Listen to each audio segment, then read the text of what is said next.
Tänane ülestõusmisaja 3. pühapäev on ka hea karjase pühapäev. Lähtub see teema siis Kristuse sõnadest, kes ütleb, mina olen hea karjane. Karjase amet on meile täna jäänud võõraks, karjaseid pole ollagi.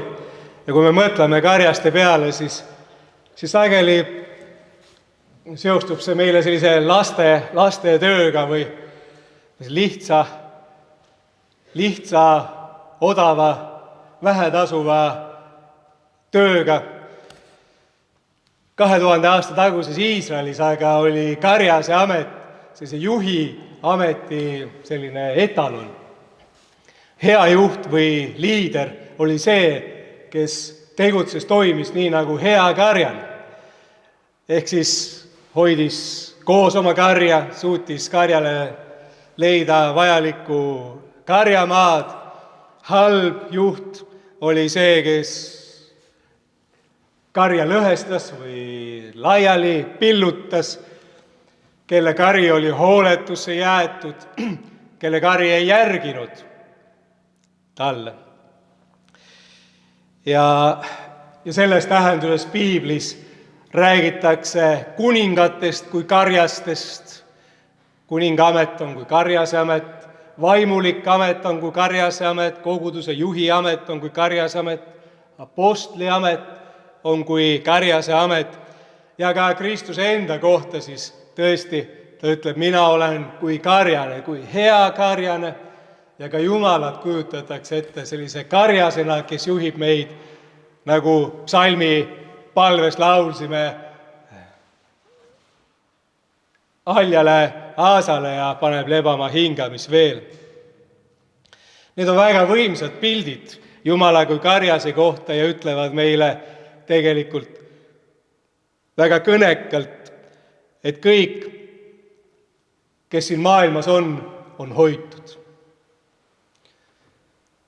Kedagi ei unustata, kedagi ei jäeta maha.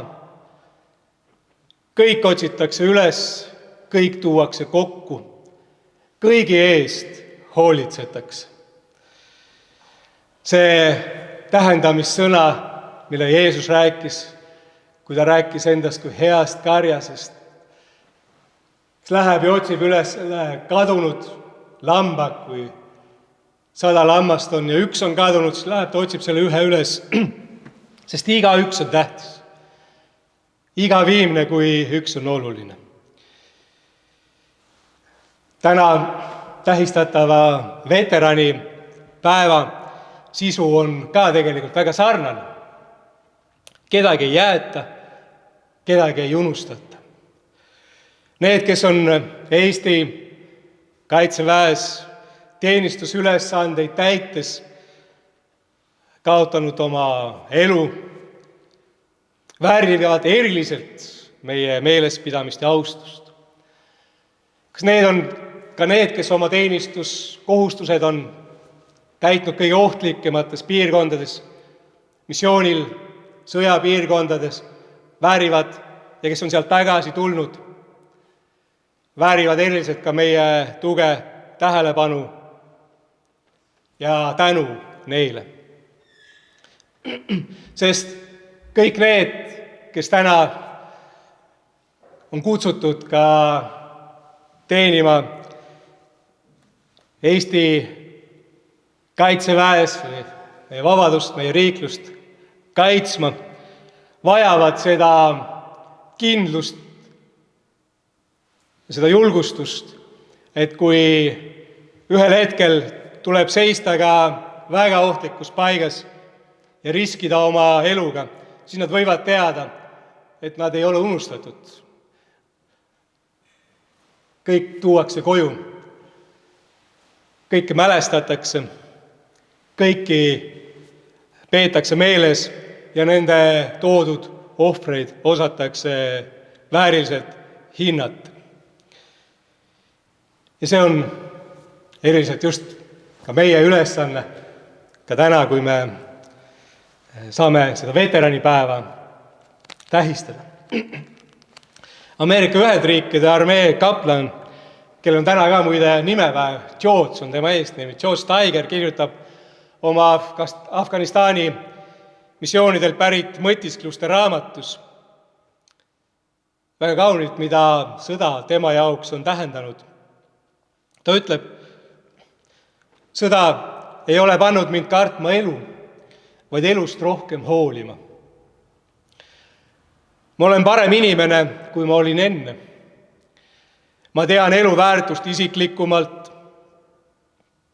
Ma tunnen kaastunnet, mis jagatud ja mis vastu võetud.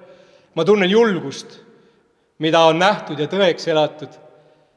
Ma tunnen armastust, sest armastus hoidis mind elus.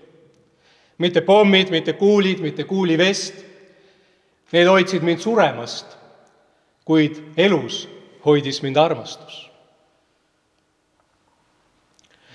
Johannese evangeeliumist kuulsime täna, kuidas Peetruse kohta Jeesus ütleb, peale seda, kui ta on 3 korda küsinud, et kas ta teda armastab. Kas Peetrus armastab Jeesust? Ütleb ta lõpuks, tõesti, ma ütlen sulle, kui sa olid noor, vöötasid sa end ise ning läksid, kuhu sa tahtsid. Aga kui sa vanaks saad, siis sa sirutad oma käed välja ja keegi teine vöötab sind ning viib, kuhu sa ei taha. Ja evangeeliumi autor lisab, aga seda ta ütles vihjates, missuguse surmaga Peetrus pidi Jumalat austama. Ja kui Jeesus seda oli öelnud, ütles ta, järgne mulle. Tõepoolest, valdav osa Jeesuse jüngritest, esimestest kristlastest, maksid oma usu eest, oma põhimõtete eest eluga. Märterlus, nõnda kui seda Kristuse kirikus tuntakse ja nõnda kui ka täna, näiteks Püha Jüri isiku peale mõeldes tohime veel meenutada, ei ole mitte elu vihkamise tulemus, vaid armastuse tulemus. See on just see elu poole püüdlemise, elu poole hoidmise tulemus. Ja vahel võib see paradoksaalsel moel tähendada ka elu andmist. Nii nagu need, kes missioonidel on meie kodumaa ja riigi eest elu andnud. See on armastuse pärast. Ja see, mis toimub täna Ukrainas, kui võideldakse selle maa vabaduse ja rahu pärast, seegi on ju lõpuks armastuse võitlus. Armastus ei luba teisiti, kui astuda välja ja seista selle eest, mida armastatakse, millest hoolitakse, mida tõesti oluliseks peetakse. Nõnda ei ole valmidus anda elu sugugi mitte üksnes selline sõjaväelaslik hoiak, vaid ka vaimulik hoiak. Anda elu, siis sa leiad elu. Anna elu armastuse pärast, siis sa leiad armastuse. Seesama juba tsiteeritud kaplan Taiger ütleb ühes oma Afganistani mõtiskluses, et ülesandele fokusseeritud, tulemusele orienteeritud organisatsioonidest, nagu seda sõjavägi tihti on, võivad inimesed hakata uskuma, et nende olemine sõltub sellest, mida nad teevad. Aga see ei ole nii.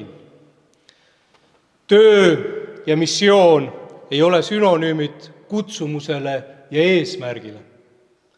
Meie kutsumus on olla nii täielikult inimesed kui võimalik. Milline iganes on meie töö, meie missioon, me peame seda tegema nii, et jääme ise võimalikult autentseteks. Ma ei usu, et kellelgi oleks ette antud tee, mida mööda ta peab minema, vaid see on meie vastutus leida tee, kes me oleme. Ükskõik millise töö ja missiooni tähendus sõltub sellest, kuidas sa otsustad seda ellu viia, kuidas sa selle läbi kujundad iseennast. Ehk on see just see haljastele haasadele jõudmine, kui sa leiad selle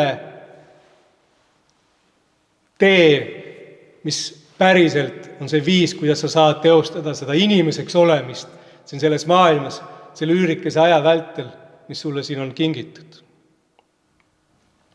Ja siit tuleb veel üks sellele heaks karjaseks olemisele või karjase ametiga seonduvaga